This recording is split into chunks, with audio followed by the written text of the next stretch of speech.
Sabi sa salita ng Diyos, ang taong mapagbigay, pinagpapala. Alam mo kung bakit?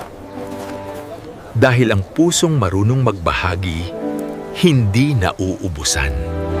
Maraming tao ang takot magbigay kasi iniisip nila, mababawasan sila. Pero ang Diyos, lalo niyang pinupuno ang taong bukas ang palad.